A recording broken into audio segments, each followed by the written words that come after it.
여러분이 말할 수 없는 각자의 삶의 고난의 사건들이 있습니다. 그리고 그때 주님께서 여러분을 찾아오셔서 각자에게 말씀하셨고 은혜가 있었을 거예요. 내가 너와 함께 있어. 내가 어디로 가든지 너를 지키겠노라. 내가 너를 떠나지 않겠다. 자, 진리의 말씀은 변하지 않습니다. 우리의 어떠함과 상관없이 진리의 말씀은 변하지 않습니다. 자, 그러면은 그렇기 때문에 주님 언제든지 나 용서하시기 때문에 내 마음대로 살아도 된다, 이런 것이 아니죠. 나의 어떠함과 상관없이 여전히 나를 지키고 보호하시고 사랑해 주신다는 그 말씀 때문에 오히려 주님 앞에 더 나아가서 내 죄를 더 보는 거예요. 자, 그래서 지금 여러분이 서 계신 곳은 어디입니까? 베델입니까? 세겜입니까? 지금 여러분이 살고 있는 곳은 베델, 하나님의 집입니까? 아니면 죄로 찌든 세겜, 바로 저 세상입니까? 일어나 베델로 올라가자라는 제목으로 하나님 말씀 전하겠습니다. 아이들이 즐겨보는 동화책에 이런 이야기가 있다고 합니다. 아주 짧은 이야기인데 한번 잘 들어보세요. 어느 맑은 날에 엄마와 아주 이쁜 어린 딸이 넓은 들판으로 소풍을 나갔어요. 엄마하고 딸이 넓은 들판으로 소풍을 나갔습니다. 자, 아이가 여기 보면은 이 사진과 같이 꽃 사이로 날아다니는 나비를 보고 잡으려고 막 열심히 쫓아갔어요. 딸이 그렇게 나비를 쫓아서 막 열심히 쫓아가고 있는데 엄마가 그 딸을 이렇게 지켜보다가 갑자기 안 돼! 그러고 소리를 지르는 겁니다. 안 돼! 거기로 가면 안 돼! 그러고 소리를 지르는 거예요. 자, 어머니가 왜 딸에게 이렇게 급하게 소리를 질렀을까요? 아이가 알고 있는 내용이에요? 아이가 아름다운 나비를 보느라고 바로 앞에 있는 절벽을 보지 못한 거예요. 그래서 엄마가 급하게 소리를 지르는 거예요. 여러분, 우리 인생이 우리 눈앞에 보이는 아름다움을 쫓느라 그 뒤에 있는 절벽을 보지 못했던 이 어린 아이처럼 위험천만하고 또 한편으로는 어리석은 삶을 우리가 살고 있지는 않은지를 돌아보기를 원합니다. 지금 여러분의 인생은, 여러분의 삶은 어디를 향해서 열심히 달려가고 있는지를 한번 잘 생각해 보기를 바라요. 여러분의 인생, 여러분의 삶은 무엇을 쫓아가고 있습니까? 어떤 가치를 최고의 가치로 삼고 살아가고 있습니까? 오늘 본문의 야곱의 이야기를 통해서 나는 무엇을 쫓아서 살아가고 있는지, 내 삶은 하나님을 향한 방향으로 나아가고 있는지 돌아보는 시간이 되기를 원합니다. 자, 첫 번째로 우리가 일어나 베델로 올라가야 합니다. 오늘 본문 말씀의 이전 말씀들을 살펴보면 우리가 계속해서 함께 큐티를 하고 설교를 통해서 나누었던 이야기들이라 여러분들이 잘 알고 있는 내용인데요. 야곱이 외삼촌 라반의 집을 떠났습니다. 그런데 이 야곱이 외삼촌 라반의 집을 떠날 때 하나님께서는 야곱이 가야 할 곳에 대해서 분명하게 말씀을 하셨어요. 창세기 31장을 보면은 하나님께서 야곱에게 말씀을 하셨어요. 다 같이 읽어볼까요? 시작. 나는 베델의 하나님이라. 내가 거기서 기둥에 기름을 붓고 거기서 내게 서원하였으니 지금 일어나 이곳을 떠나서 내 출생지로 돌아가라 하셨느니라. 자, 베델의 하나님이라고 말씀을 하시면서 베델의 하나님께서 말씀하십니다. 네가 하나님께 서원하였던 곳으로 돌아가라 라고 말씀을 하고 계시는 거예요. 자, 그러면은 야곱이 하나님께 서원을 했던, 베델에서 서원을 했던 것이 무엇인지 한번 살펴볼게요. 창세기 28장 20절에서 22절까지 말씀인데 제가 읽어드릴게요. 잘 한번 쭉 눈으로 따라오시길 바랍니다. 야곱이 서원하여 이르되 하나님이 나와 함께 계셔서 내가 가는 길에 이 길에서 나를 지키시고 먹을 떡과 입을 옷을 주시어 내가 평안히 아버지 집으로 돌아가게 하시오면 여호와께서 나의 하나님이 되실 것이요 내가 기둥으로 세운 이 돌이 하나님의 집이 될 것이요 하나님께서 내게 주신 모든 것에서 10분의 1을 내가 반드시 하나님께 드리겠나이다 하였더라. 여러분 지금 이 28장의 내용은요. 야곱이 형 에서를 속였다가 장자권을 훔쳐서 이제 형 에서가 죽이겠다고 하니까 도망을 치는 상태였어요. 그래서 외삼촌 라반의 집을 향해 가던 광야에서 그런 도망자 신세였을 때 하나님이 찾아오셨어요. 그 베델에서 하나님을 만나고 그 하나님께 야곱이 하나님께 서원했던 거예요. 여러분 서원이라는 거 무슨 말인지 아시죠? 하나님께 약속한 거예요. 반드시 지키겠다고. 그 내용이 지금 방금 읽은 말씀입니다. 하나님께서 너를 지키고 보호하시면 하나님께 돌아와 자신의 10분의 1을 드리면서 무슨 말이에요? 하나님께 예배하겠다고 했던 그곳으로 돌아가라고 오늘 본문의 시작에서 말씀을 하고 계시는 것입니다. 하나님께서 그러니까 어디로 돌아가라고 하시는 거예요? 베델로 돌아가라고 말씀하시는 거예요. 자, 그렇습니다. 외삼촌의 집을 떠날 때 야곱이 하나님으로부터 받은 명령은 분명했어요. 베델로 돌아가라는 것이었어요. 그런데 야곱은 하나님 말씀에 순종하지 않고 어떻게 했을까요? 세겜에 정착을 했습니다. 자, 말씀을 보면은 33장 18절을 보면 이렇게 기록해요. 야곱이 밧단 아람에서부터 평안히 가나안 땅 세겜 성읍에 이르러 그 성읍 앞에 장막을 치고. 하나님께서 분명히 베델로 가라고 말씀을 하셨어요.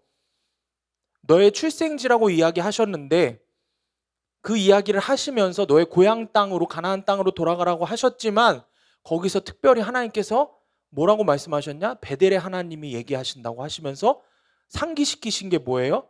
네가 서원했던 그곳으로 가라고. 네가 서원했던 게 뭐라 그랬어요?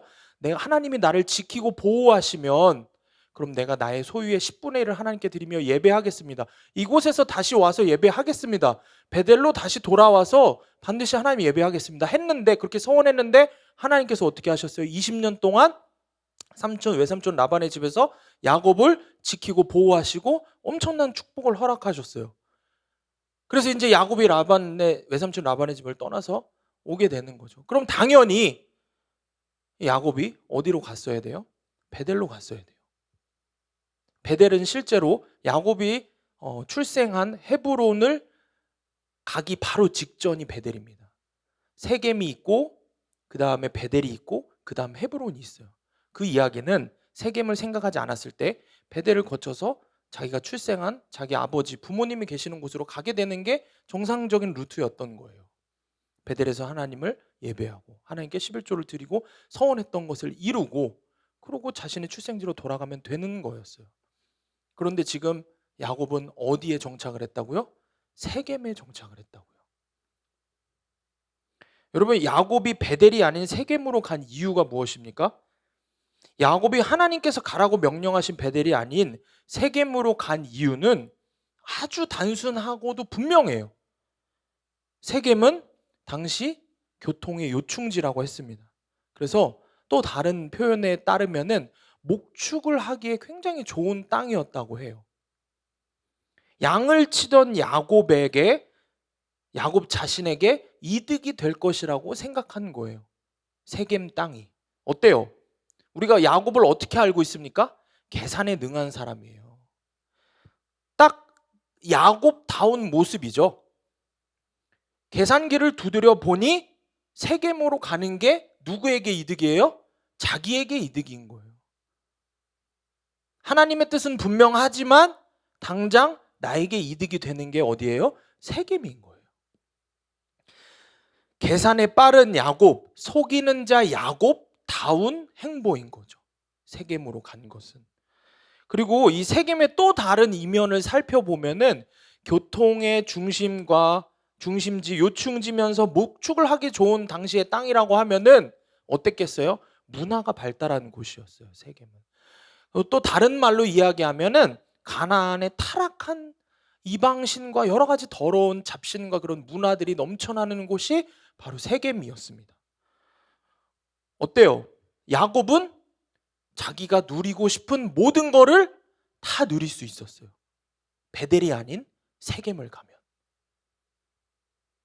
베델의 하나님을 저버리고 이 모든 죄된 것을 누리고 싶었던 게 야곱의 마음이었던 것입니다. 결국 하나님의 말씀을 듣지 않고 타락한 문화가 넘치는 세겜으로 간 야곱. 자, 어떻게 됐습니까? 우리가 지난 한 주 동안 큐티를 하면서 알게 된 아주 중요한 끔찍한 사건이 이 세겜 땅에서 발생을 하죠. 고난이 찾아오게 됩니다. 충격적인 사건이 일어납니다. 자신의 하나밖에 없는 딸 디나가 성폭행을 당하는 끔찍한 사건을 당하게 돼요. 세겜 땅에서. 말할 수 없는 고난이 야곱에게 찾아오는 것입니다. 하나님과의 약속을 어기고 내가 나 좋을 대로 행동한 야곱이, 그런 야곱의 결과가 바로 그런 고난을 겪게 되는 것입니다. 하나님을 저버리고 죄를 선택한 인간의 결과가 바로 지금 야곱이 겪고 있는 상황이라는 것입니다. 그렇게 엄청난 고난의 사건을 겪고 나서야 야곱이 하나님의 명령에 순종하는 것입니다. 자기 딸 디나가 성폭행을 당하는 끔찍한 사건을 겪고 나서야 야곱은 하나님의 말씀에, 하나님의 명령에 순종합니다. 고난의 사건을 겪고 나서야 하나님 말씀을 따른다는 것입니다. 자신이 하나님의 말씀을 따르지 않고 불순종한 죄가 드러나고 나서야 하나님 명령에 순종했다는 것입니다. 자, 오늘 본문 1절에서 하나님께서 다시 야곱에게 그래서 이렇게 말씀을 하시는 거예요. 그렇게 무너져 있는 야곱에게 말씀하십니다. 다 같이 읽어볼까요? 시작. 하나님이 야곱에게 이르시되 일어나 베델로 올라가서 거기 거주하며 내가 내 형 에서의 낯을 피하여 도망하던 때에 내게 나타났던 하나님께 거기서 제단을 쌓으라 하신지라. 하나님께서 뭐라고 말씀하시느냐? 가장 중요한 것은 일어나 베델로 올라가라. 하나님께서 뭐라고 말씀하세요? 야, 야곱아, 그렇게 주저앉아서 울고만 있지 말고 그렇게 다 패배한 사람처럼 그렇게 있지 말고 일어나서 베델로 올라가라. 베델로 올라가서 무엇을 하라고 말씀을 하세요? 하나님께 제단을 쌓으라고 하십니다. 제단을 쌓으라고 하는 말씀이 무슨 말씀이에요? 하나님께 예배하라는 것입니다. 또 다른 말로 네가 서원한 것을 지키라 말씀을 하고 계십니다. 하나님 앞에서 약속한 그것을 반드시 지키라고. 사랑하는 여러분, 자, 한번 생각을 해봅시다. 지금 이 상황에 놓여 있는 오늘 본문의 1절 말씀을 받은 야곱의 심정이 어떨지를 한번 상상을 해봅시다. 자신의 딸이 끔찍한 사건을 당했습니다. 그런데 이것만으로도 감당하기가 어려운데 말씀을 좀 더 앞장에 살펴보면 또 무슨 일이 있었어요? 자신의 아들들이 여동생 디나의 딸, 야곱의 딸 디나의 사건을 복수하겠다고 말도 안 되는 살육을 저질러요. 살인이죠. 성폭행을 한 그 족장의 아들과 족장을 포함한 그 사람들을, 부족들을 어떻게 해요? 말살시켜버려요. 다 죽여버렸다라고 말씀을 하고 있어요. 엄청난 살육을 저질렀습니다. 지금 야곱의 마음이 어떨 것 같으세요? 근데 이 모든 자기 앞에 놓여져 있는 고난의 시작이 뭔지 야곱은 분명히 알고 있었어요. 자신의 불순종이었어요. 베델로 올라가라는 하나님의 말씀이 분명했는데 그거를 불순종하고 세겜으로 갔던 자신의 모습, 이게 고난의 시작이라는 것을 야곱은 분명히 알고 있었어요. 지금 야곱의 무너진 마음 가운데에 그런 생각들이 계속해서 떠오르는 거죠.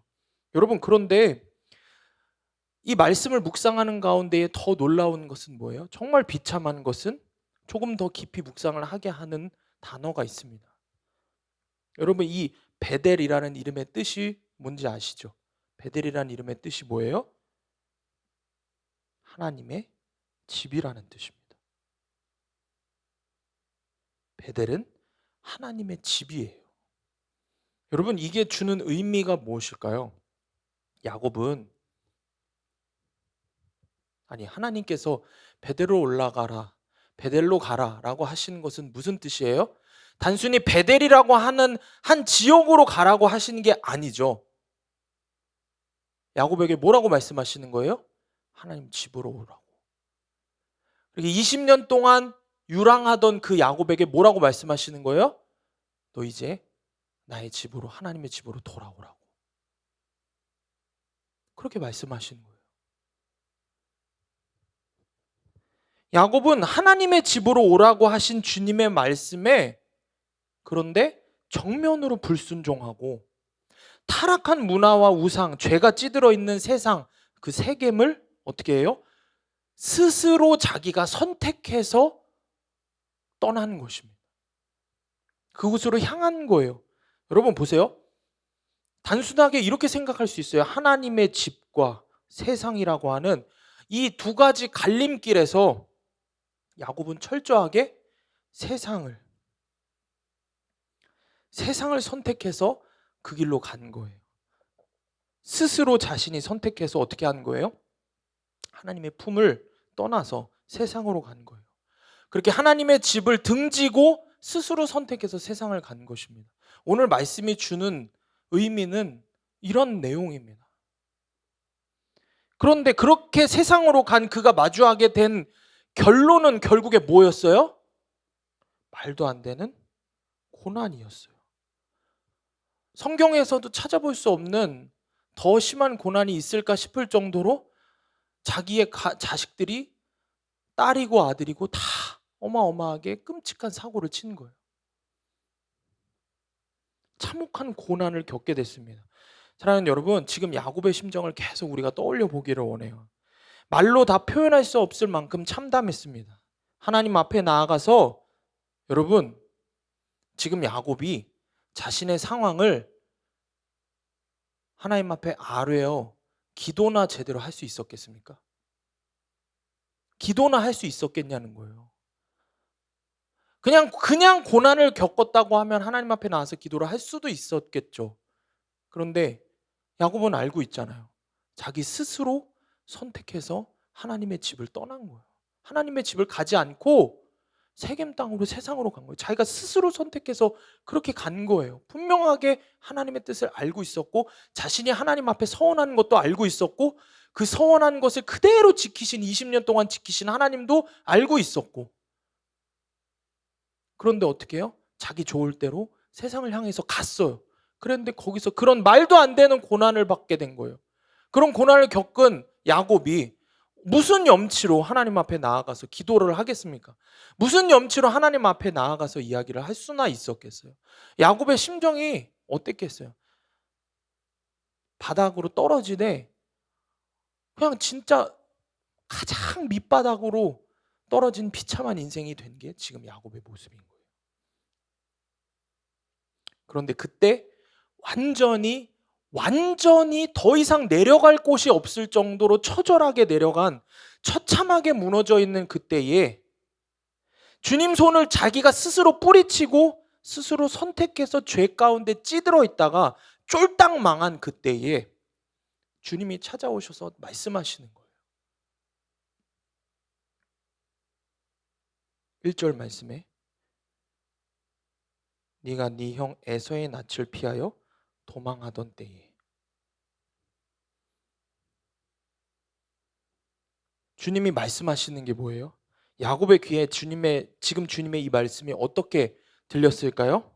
야곱은 20년 전 형의 장자권을 훔쳤다가 도망자 신세로 비참한 몰골이 되었던 자신에게 찾아오셨던 베델에서의 그 때를 기억했을 거예요.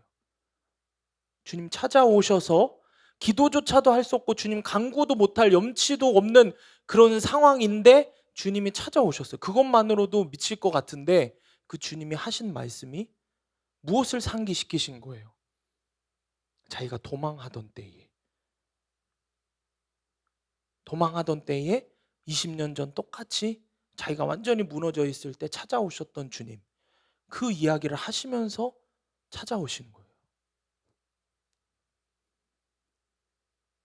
야곱이 자신의 뇌리를 스치는 분명한 말씀 하나가 있었어요.